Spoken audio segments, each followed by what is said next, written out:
Les progrès de la marine de guerre 1914-1918.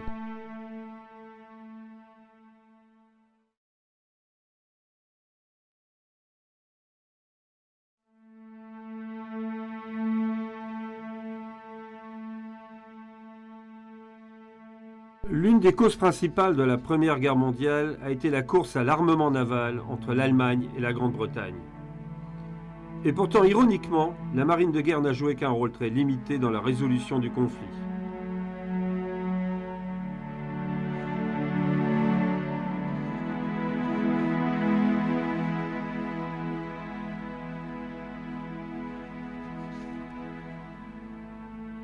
Au début du XXe siècle, tous les principaux pays investirent des sommes considérables pour construire des navires de surface toujours plus puissants. Mais il n'y eut qu'une seule bataille d'importance. Elle se déroula au Jutland au large de la Norvège en 1916. Son résultat fut indécis et ses pertes importantes de part et d'autre.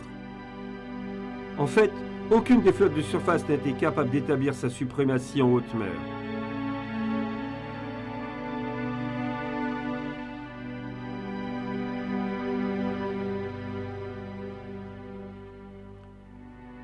Et ce fut une toute nouvelle arme navale qui joua un rôle très important dans la guerre maritime, le sous-marin. Pendant la première partie de la guerre, les sous-marins allemands sont parvenus à affamer pratiquement la Grande-Bretagne et elle a poussé à se retirer du conflit. Mais leurs actions ont été aussi largement responsables de l'entrée en guerre des États-Unis en 1917 avec des conséquences désastreuses pour l'Allemagne.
Une autre arme importante est apparue pendant la Première Guerre mondiale, même si son utilisation restait limitée. Ce fut l'aviation dans un environnement maritime.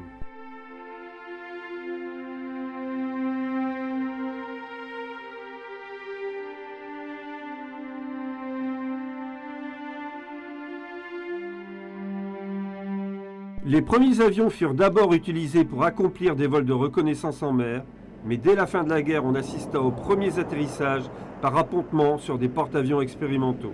25 ans plus tard, pendant la Seconde Guerre mondiale, les porte-avions vont remplacer les puissants cuirassés en tant que vaisseaux amiraux, des flottes autour desquelles viendront se rassembler tous les navires de l'escadre. Au début du XXe siècle, il paraissait inconcevable que la Grande-Bretagne puisse s'engager dans une course aux armements avec l'Allemagne. Après tout, l'empereur Guillaume II d'Allemagne était le neveu du roi Édouard VII d'Angleterre. Il parlait couramment l'anglais. Il avait régulièrement participé en tant que yachtman aux fameuses régates de Cowes. Il avait également été nommé amiral honoraire de la Royal Navy, même s'il n'avait reçu cette distinction que parce qu'il s'était plaint que les officiers britanniques qu'il rencontrait ne le saluaient jamais de la même manière. Cette distinction purement honorifique était habituellement accordée aux principaux représentants des dynasties étrangères comme un marque de respect de l'amirauté britannique.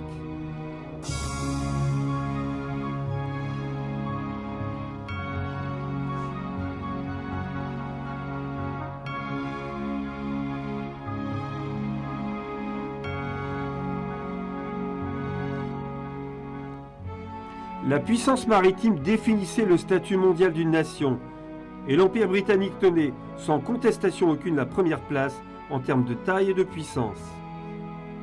Même si la Grande-Bretagne préférait résoudre les conflits par la diplomatie plutôt que par des menaces ou des actions militaires. Il était toujours rassurant de savoir que ses efforts diplomatiques étaient solidement appuyés sur la marine la plus puissante du monde.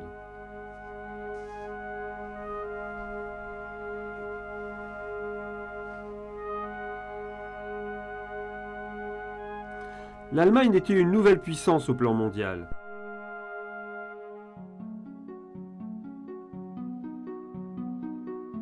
Ce n'est en effet que dans les 40 dernières années que sous l'impulsion de Bismarck, le chancelier de fer, la Prusse avait réussi à réunir sous son contrôle les nombreux royaumes et principautés qui constituaient l'Europe centrale. Au début du XXe siècle, l'Allemagne avait réussi à conquérir un petit empire. Mais Guillaume II était devenu jaloux de la Royal Navy et cette jalousie aboutit à l'un des conflits les plus catastrophiques que le monde ait jamais connus.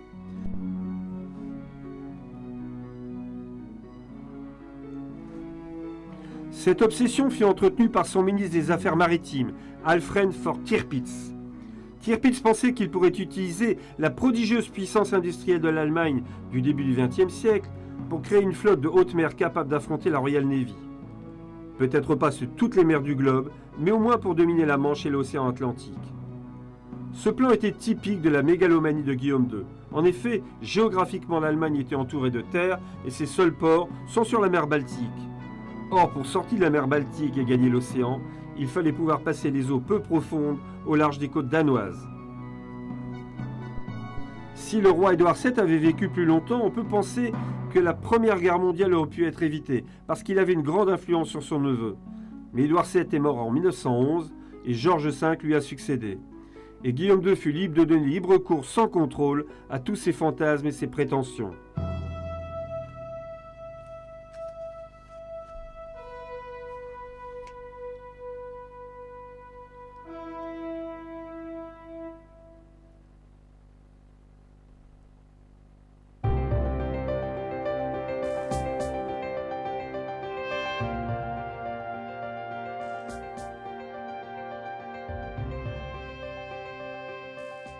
Il est heureux que les Britanniques aient eu au même moment, en la personne de l'amiral Jackie Fisher, un contrepoids énergique et charismatique à Tirpitz. Fisher s'est vite rendu compte de l'importance qu'il y avait à maintenir à tout prix la supériorité existante de la Royal Navy, en utilisant également les énormes ressources industrielles de la Grande-Bretagne. Fisher était un adepte de la théorie des gros canons. Le concept était basé sur l'idée qu'il valait mieux tirer de gros obus le plus loin possible pour réduire le risque de se faire atteindre par l'ennemi, tout en lui infligeant des dégâts considérables. En février 1906, le roi Édouard VII avait inauguré le premier des nouveaux navires qui illustraient cette théorie, le HMS Dreadnought. D'un seul coup, tous les autres navires de guerre se retrouvèrent dépassés. Le Dreadnought était armé de 10 canons de 300 mm montés sur des tourelles doubles. Mais ce qui rendait le Dreadnought révolutionnaire, c'était aussi son système de propulsion.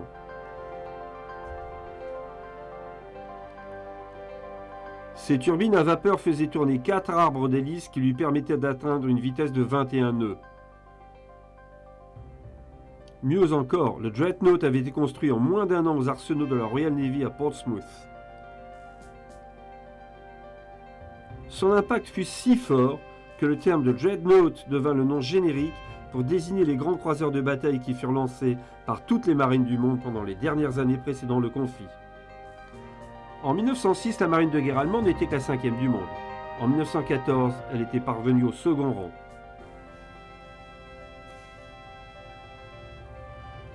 En 1909, c'est avec une grande inquiétude que le gouvernement britannique apprit que les Allemands avaient décidé de bâtir 10 Dreadnoughts à opposer aux 8 que les Britanniques comptaient posséder. Les navires britanniques étaient traditionnellement plus lourdement cuirassés et armés en artillerie que les bateaux allemands. En 1912, on décida de construire des croiseurs de bataille plus légers et donc moins bien protégés, mais aussi puissamment armés et surtout très rapides. Ce furent les croiseurs de la classe de Queen Elizabeth. Le Queen Elizabeth était armé de 8 canons de 375, capables d'envoyer près de 7000 kg d'obus en une seule bordée.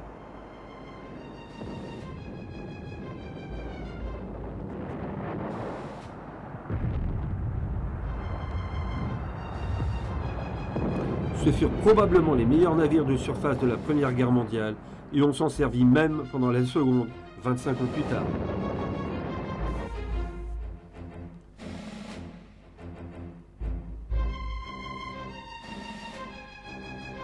Au début de la guerre en août 14, les Britanniques avaient réussi à construire 38 dreadnoughts et croiseurs de bataille. Les Allemands, eux, n'en comptaient que 24. Mais pendant toute la guerre, les Allemands n'osèrent jamais risquer leur flotte toute neuve dans un combat de grande envergure contre la Royal Navy.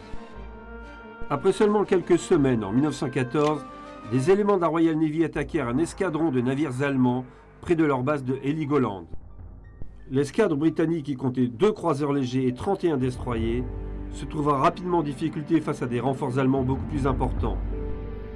Prévenu par radio, l'amiral Beatty, dont la flotte se trouvait à une quarantaine de kilomètres au nord, arriva très vite sur zone. Il détruisit 3 navires et en endommagea 3 autres. Grâce à la brume, les Allemands purent s'enfuir rapidement, mais ils avaient perdu 1200 hommes quand les Britanniques n'eurent que 35 tués. À la suite de cette action, la réputation d'amiral valeureux de Beatty fut encore renforcée. Mais un peu plus tard, les choses tournèrent mal pour la Royal Navy.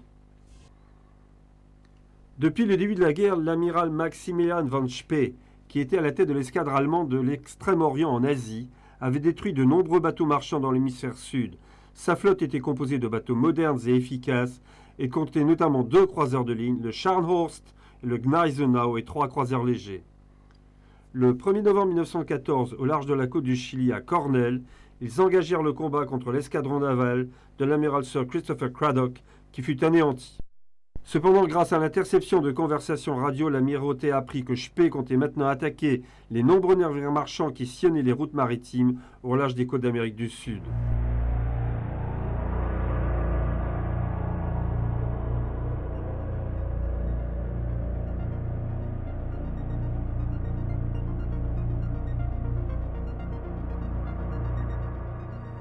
On dépêcha une nouvelle escadre commandée par Sir Frederick Sturdy.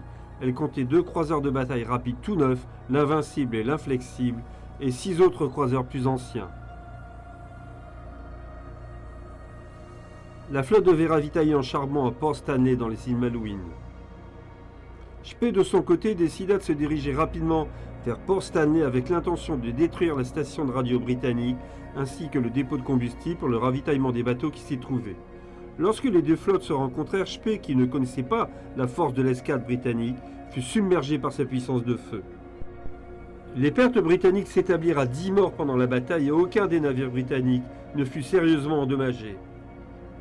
Du côté allemand, par contre, 2200 marins périrent, soit pendant l'engagement, soit par noyade. Seul un croiseur léger parvint à échapper à l'anéantissement, la vengeance fut totale.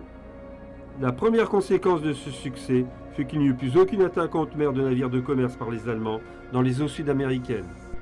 Mais il n'y avait toujours pas eu d'engagement sérieux entre les 2 flottes principales en mer du Nord.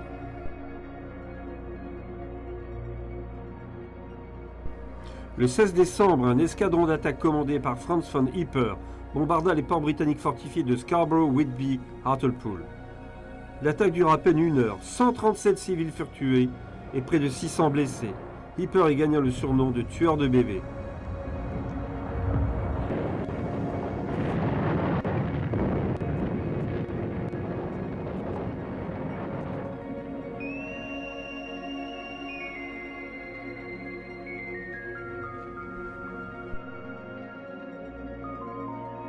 L'opinion publique britannique fut extrêmement choquée par la passivité de la Royal Navy, qui non seulement n'était pas parvenue à empêcher l'attaque, mais laissant en plus ces Allemands s'enfuir à cause de problèmes techniques de transmission.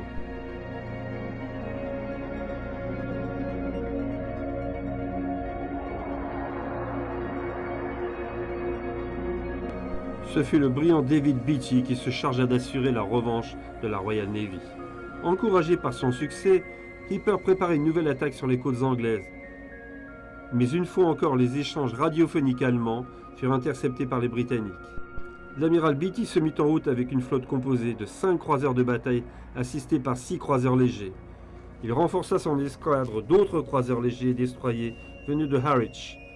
Il savait que Hipper n'avait que 3 croiseurs de bataille. Beatty fit route vers le sud et engagea les forces allemandes à 7h20 le matin du 24 janvier.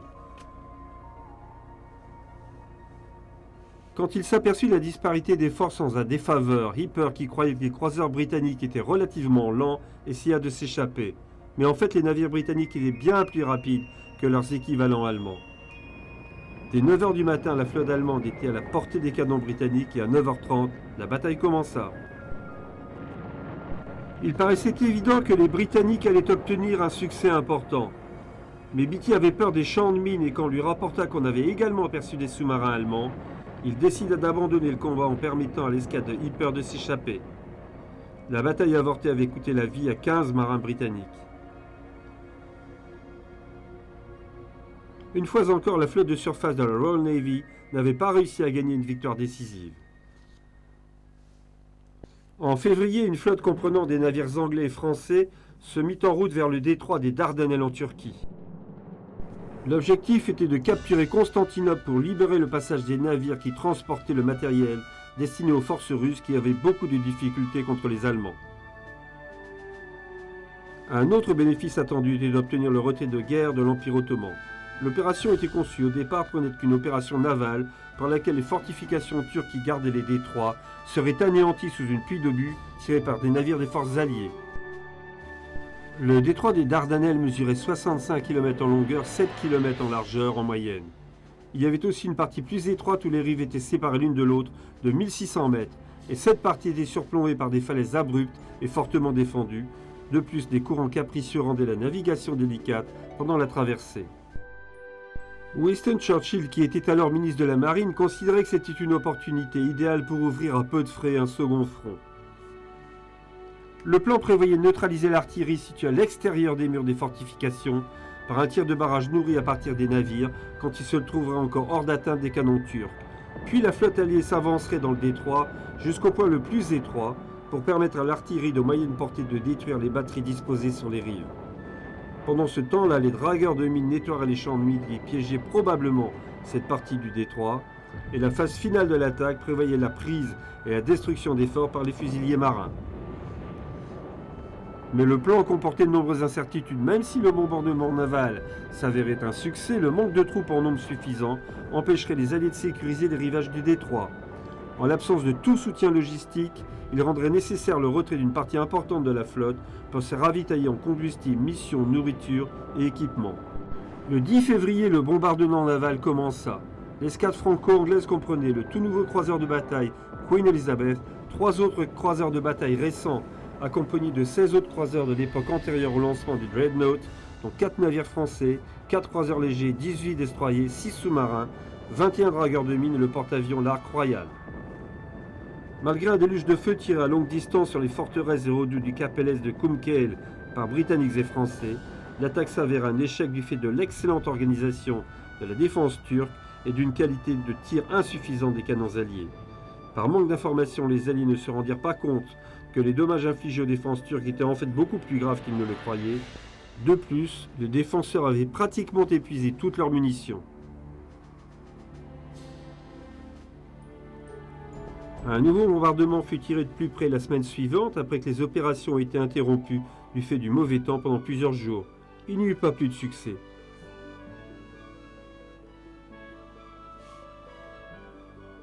Même si les redoutes furent prises par les fusiliers marins, les Alliés ne purent réduire au silence les 24 batteries d'artillerie mobile turques qui surplombaient le détroit et dont le feu précis protégeait de manière imparable le système élaboré de champs de mines installés pour bloquer le passage des navires.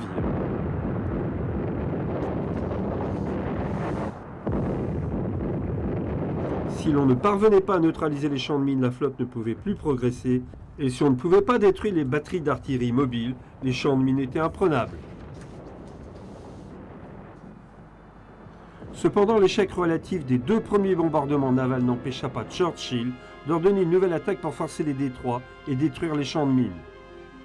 L'attaque eut bien lieu le 18 mars 1915 et se traduisit par un échec cuisant.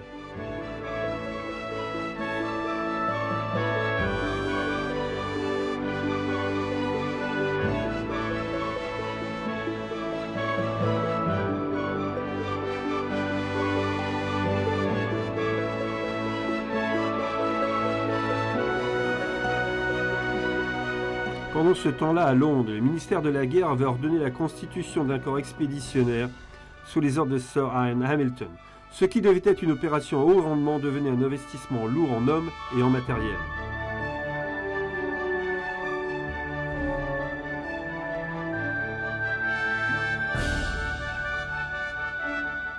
Toute cette aventure se termina de façon désastreuse en décembre 1915.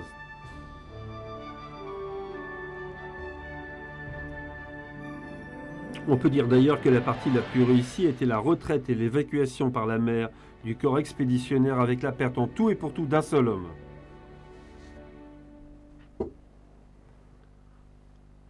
Pendant ce temps-là, suite à la défaite coûteuse du Dogger Bank, l'empereur d'Allemagne avait ordonné que la flotte de haute mer allemande ne tente aucune nouvelle opération sans sa permission expresse.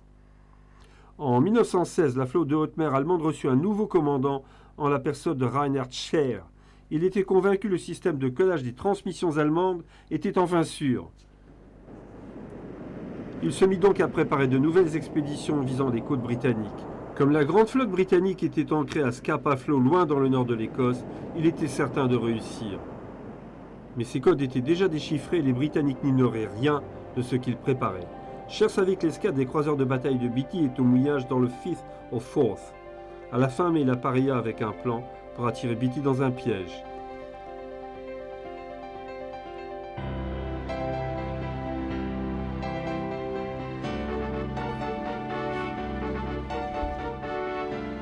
Hipper devait prendre la mer avant la flotte principale avec une escadre de croiseurs. Une fois repéré par Beatty, Hipper devait faire demi-tour et se laisser poursuivre par les navires britanniques pour les attirer à portée de canon de la flotte de haute mer allemande.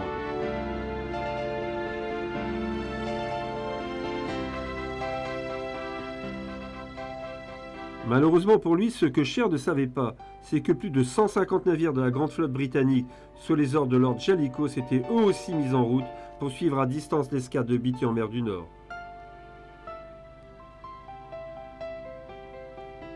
Les Britanniques s'étaient mis en chasse de la grande flotte allemande pour engager une bataille navale formidable comme le monde n'en avait jamais connu auparavant.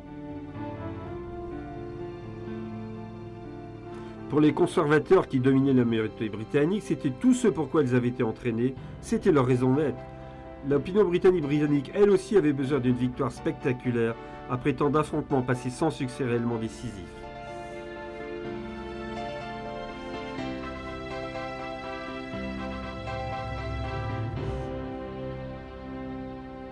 Les deux flottes auraient pu se manquer dans les vastes espaces de la mer du Nord.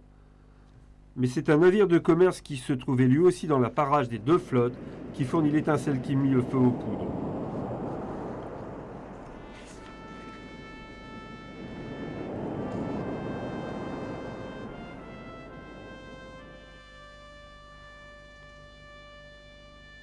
Les croiseurs allemands de Hipper s'approchèrent du navire de commerce pour le contrôler et se trouvèrent ainsi à portée des canons de Beatty qui le repéra.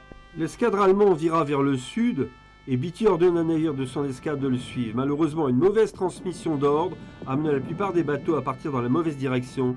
Il fallut bien 10 minutes pour les ramener dans la bonne direction. Une fois au contact de la flotte principale allemande, Beatty fit demi-tour et repartit vers le nord en direction de Jellicoe. Malheureusement, deux de ces bateaux furent coulés par les Allemands, l'Infatigable et le Queen Mary avec de nombreuses pertes humaines. C'étaient des croiseurs de la nouvelle génération qui étaient dotés d'une cuirasse plus légère, notamment sur le pont afin d'économiser le poids et les rendre plus rapides. Ils étaient plus vulnérables, notamment lorsqu'un obus les atteignait en plongeant la verticale. Dans ce cas, le projectile pouvait transpercer les ponts et exploser dans les soutes à munitions. Lorsqu'on a appris à Beatty la perte de ces deux unités, il s'écria « Il y a vraiment quelque chose qui ne va pas avec nos nouveaux bateaux aujourd'hui ».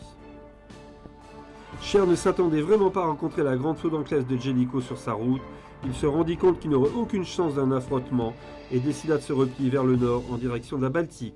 C'était une stratégie risquée, il avait espéré se glisser derrière la flotte de Jellicoe. Mais celui-ci, qui s'inquiétait de la présence possible de sous-marins allemands, avait ralenti considérablement. Scheer se trouva donc devoir croiser la route de la grande flotte par son travers tribord. En 10 minutes, son bateau fut atteint plus de 20 fois par les obus anglais, alors qu'il ne put lui-même réussir que 2 coups au but.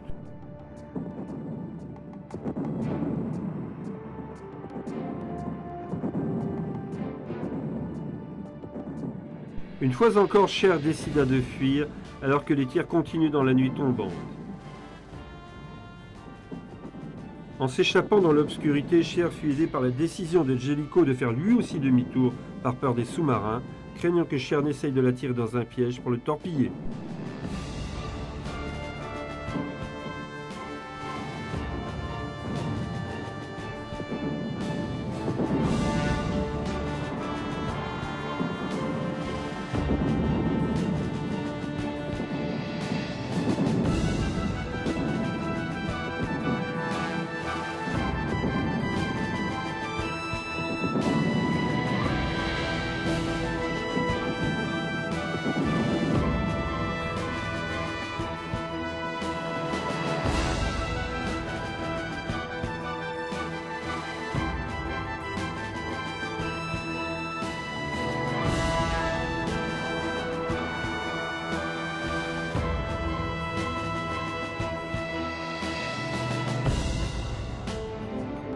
Les Allemands prétendirent que cette bataille avait tourné à leur avantage puisque les Britanniques avaient perdu plus de bateaux de marins.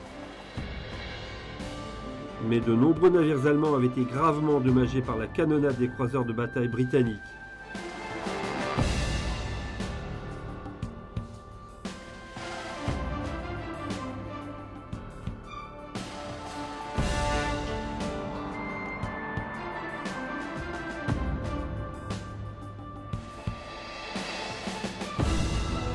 Dès le mois de juin suivant, Jellicoe put confirmer que la grande flotte britannique était de nouveau pleinement opérationnelle. La flotte de haute mer allemande par contre ne sortit pratiquement plus des ports où elle s'était réfugiée pour être remise en état. Cela dura pratiquement jusqu'à la fin de la guerre et cette arme construite à un coût gigantesque était devenue impuissante. En Grande-Bretagne, les célébrations furent pour le moins discrètes. On avait espéré la plus grande victoire depuis Trafalgar et elle n'avait pas eu lieu. Bien sûr, il y eut des enquêtes, des mises en cause. Jellicoe joua le rôle du fusible et fut finalement limogé pour être remplacé par Beatty.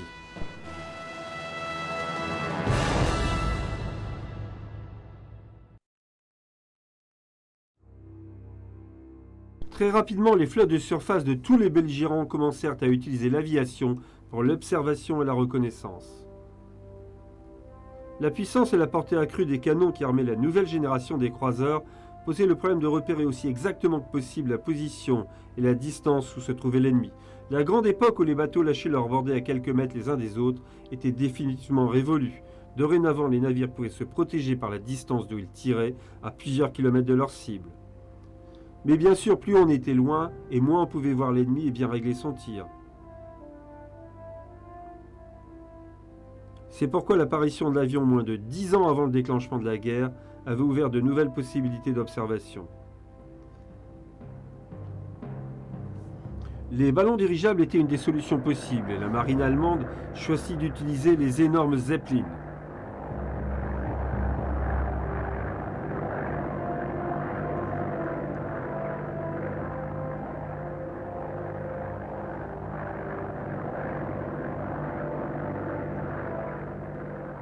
Les dirigeables pouvaient non seulement accomplir des missions de reconnaissance et d'observation, mais aussi permettre de bombarder les villes de Grande-Bretagne en étendant de cette manière la portée des frappes de la flotte de surface.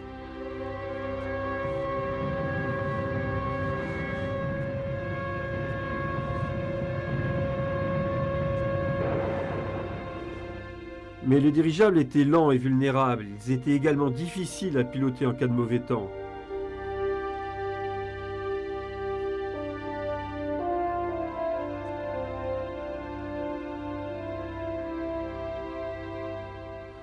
C'est la raison pour laquelle la Royal Navy commença très tôt des essais avec des avions à aile fixe. L'une des solutions était de munir l'avion de flotteurs, puis d'utiliser une grue pour le descendre au niveau de la mer et le remonter à son retour. Cependant, ce système posait le problème de devoir arrêter le navire, soit pour mettre l'avion à l'eau, soit encore pour le remonter, ce qui pouvait rendre le bateau plus vulnérable à une attaque de sous-marins. De plus, le poids et la taille des flotteurs et le peu de puissance des moteurs de l'époque en faisaient des avions beaucoup plus lents et difficiles à piloter. Une autre solution fut essayée, on construisit un pont de bois au-dessus de l'une des tourelles d'artillerie du navire. Il était juste assez long pour permettre à un petit avion de décoller. Au moment du décollage, on tournait la tourelle face au vent et l'avion dont le moteur était lancé au maximum de ses possibilités parvenait à décoller.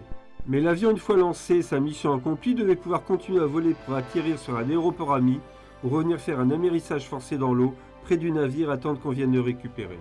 Dès 1915, on commence à expérimenter le torpillage par avion. Le potentiel d'une attaque contre des bateaux ennemis par des appareils équipés était évident, mais là encore, pour être pleinement efficace, il fallait que l'avion puisse revenir atterrir sur le navire.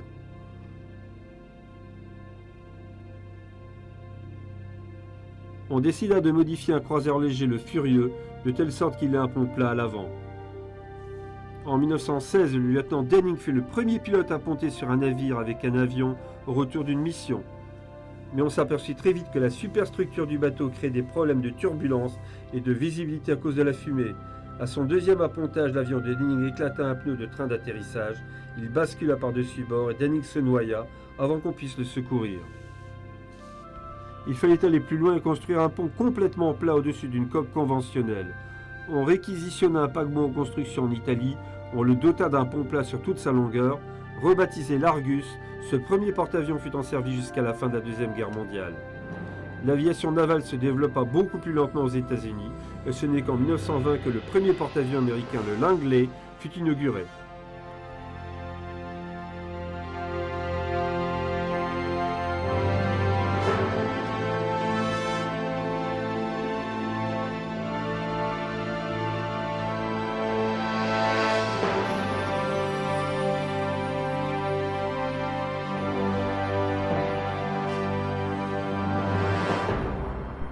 Pendant la Deuxième Guerre mondiale, le porte-avions remplaça le croiseur de bataille en tant que navire amiral de la flotte. Aujourd'hui, ils sont devenus le navire principal autour duquel les escadres sont formées.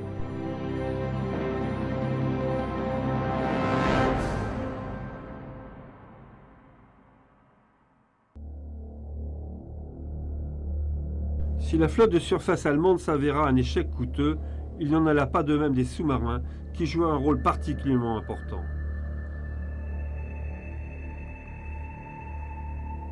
On raconte qu'un amiral britannique déclare un jour que les sous-marins étaient des machines sournoises et indignes de l'Angleterre.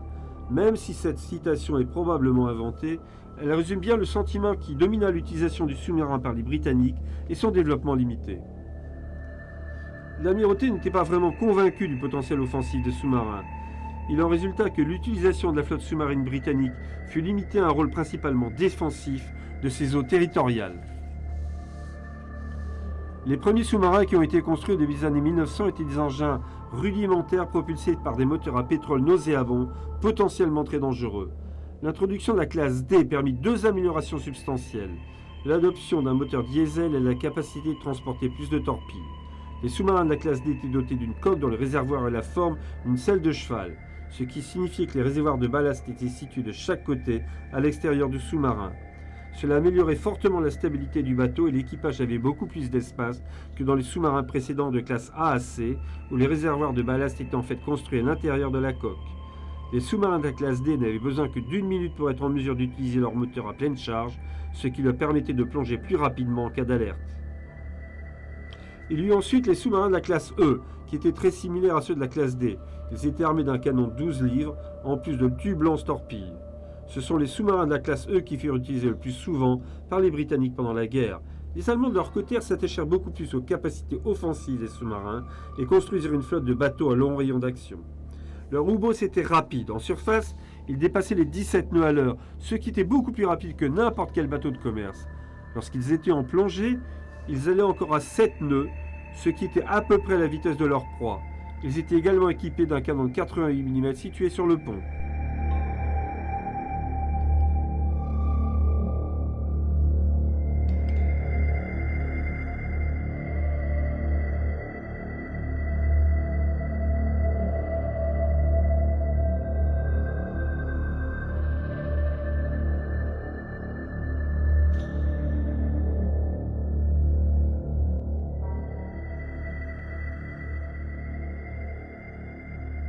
En général, les sous-marins préféraient utiliser leurs canons pour attaquer les navires marchands. D'abord parce que les torpilles étaient chères et qu'un sous-marin ne pouvait en emporter qu'un nombre limité. Au commencement de la guerre, chacun des belligérants entreprit le blocus des ports ennemis pour tenter d'empêcher l'importation de matières premières et des fournitures essentielles à l'effort de guerre.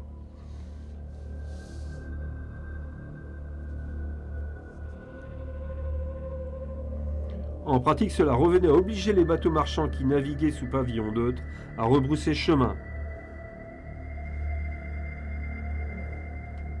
C'était la politique des Britanniques quand ils ne confisquaient pas le chargement. Les Allemands adoptèrent de leur côté une attitude beaucoup plus agressive. La mission de leurs sous-marins était tout simplement de couler les bateaux de commerce. Au début de la guerre, cela fut fait dans le respect des règles historiques du droit maritime. Si le bateau arraisonné n'avait pas transmis de signal de détresse, l'équipage était invité à monter dans les chaloupes de sauvetage et leur cargo était coulé à coups de canon pour éviter de gâcher une torpille. Le capitaine du bateau coulé était invité à monter sur le sous-marin en tant que prisonnier de guerre, pendant que son équipage devait se débrouiller dans les petites chaloupes et sur des radeaux de sauvetage.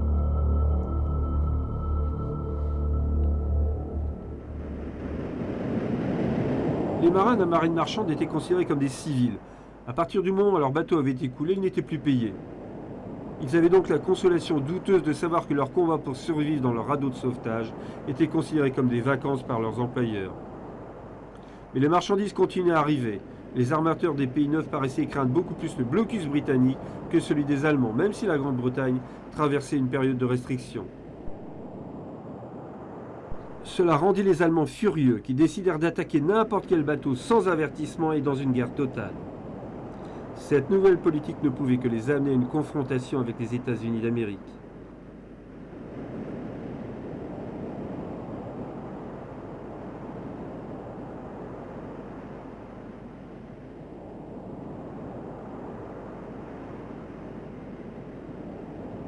Le 7 mai 1915, les relations entre Américains et Allemands devinrent particulièrement tendues quand un nouveau torpilla le paquebot Lusitania, le fleuron de la compagnie Cunard.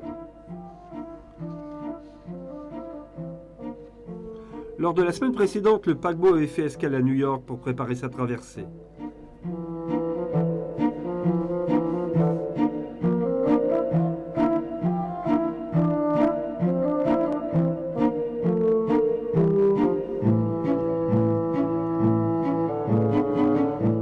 L'ambassade allemande avait fait paraître une annonce dans la presse, juste à côté de la publicité qui annonçait le départ du navire, et elle indiquait clairement qu'il était dangereux de voyager sur le Lusitania parce que c'était une cible potentielle des sous-marins allemands.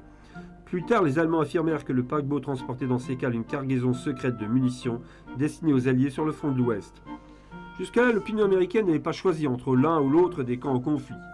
De nombreux Américains reprochaient aux Britanniques leur arrogance colonialiste qui était symbolisée par leur suprématie navale. Une fois le navire chargé, les passagers embarqués, le Lusitania appareilla dans la joie et la bonne humeur. Tout l'équipage était persuadé que la vitesse du paquebot lui permettrait d'échapper à n'importe quel U-boat.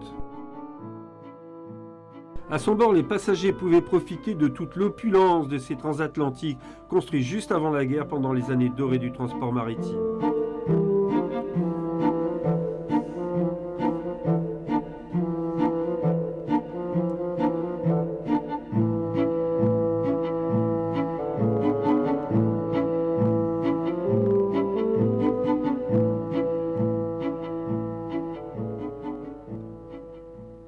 Mais au large de Kinsale en Irlande, tapis en plongée périscopique, un sous-marin allemand veillait.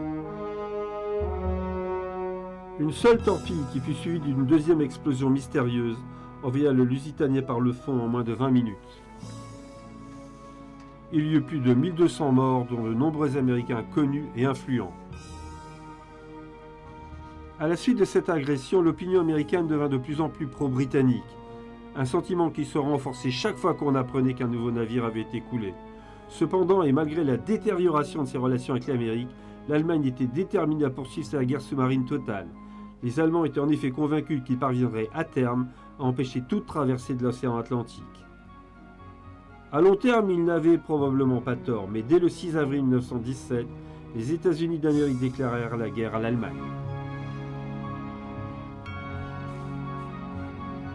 Ce même mois, les sous-marins allemands coulèrent plus d'1 million de tonnes de bateaux marchands qui transportaient des troupes, de la nourriture et des munitions vers l'Angleterre.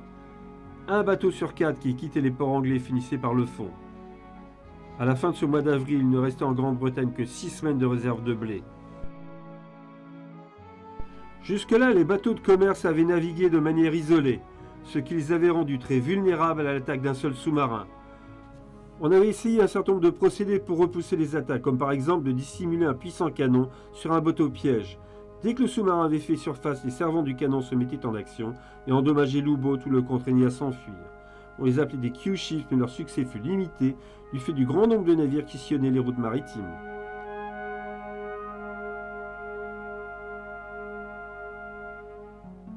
On avait également développé la technologie des grenades sous-marines. On pouvait régler à quelle profondeur elles devaient exploser, après avoir localisé le sous-marin par le bruit de ce moteur, grâce à des micros de plus en plus sensibles.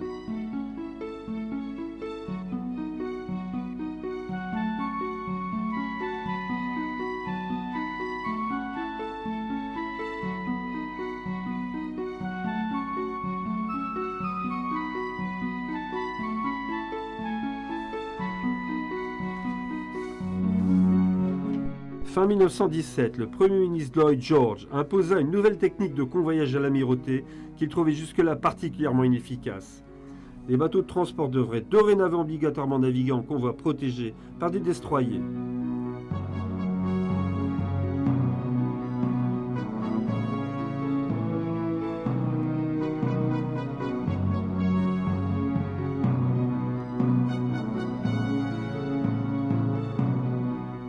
Lord Jellicoe s'opposa à ce plan, ce qui finit par lui coûter sa place. Il fut remplacé par Beatty dont l'agressivité était appréciée par l'opinion publique. Le nouveau système de convoyage fut un remarquable succès, même si cela ne suffisait pas à assurer la victoire finale de la Grande-Bretagne, qui allait encore dépendre des combats féroces et incertains. Au début de 1918, des centaines de milliers de soldats américains commencèrent à embarquer sur les navires pour arriver en Europe au titre de l'effort de guerre américain. Leur présence eut un impact très important, non pas tellement pour ce qu'ils accomplirent sur les champs de bataille, mais surtout par le nombre qui suggérait la disponibilité de réserves inépuisables.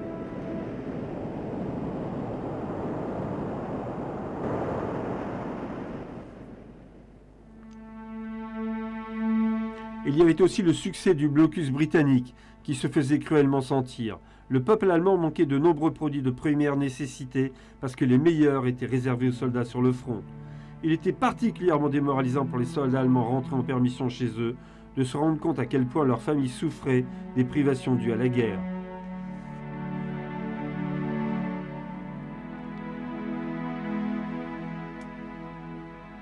Finalement, au mois d'octobre 1918, les marins allemands de Kiel apprirent que leur chef se proposait de faire une dernière sortie avec la grande flotte de haute mer pour sauver l'honneur. C'était un plan suicidaire et les marins refusèrent d'appareiller.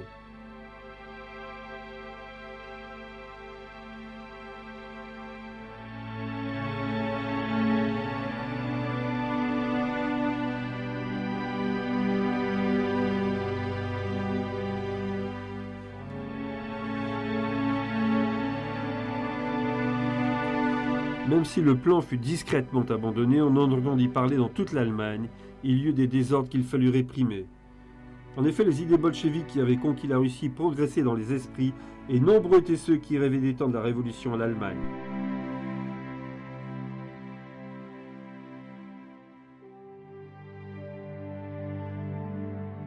L'empereur Guillaume fut contraint d'abdiquer et se réfugia en Hollande pour le restant de ses jours. La volonté de continuer à se battre qui faisait la force de l'armée allemande s'effondra finalement et le 11 novembre 1918 à 11 h du matin, l'armistice fut signé.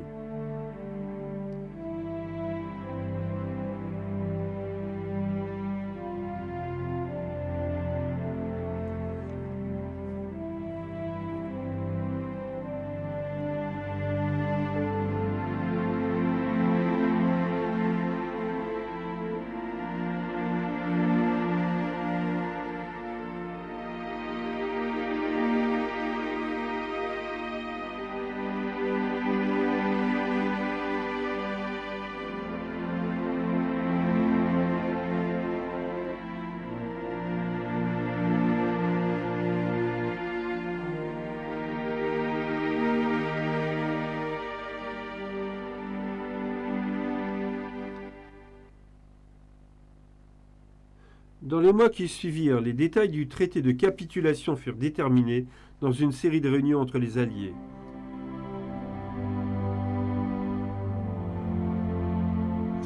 Ces derniers, et tout particulièrement les Français, insistèrent pour que les capacités militaires de l'Allemagne soient démantelées.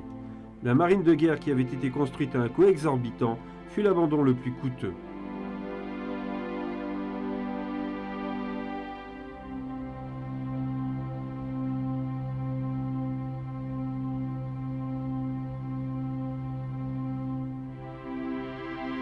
Le traité spécifiait notamment que l'intégralité de la flotte sous-marine allemande et la plus grande partie de ses navires de surface seraient désarmés et rassemblés à Scapa Flow.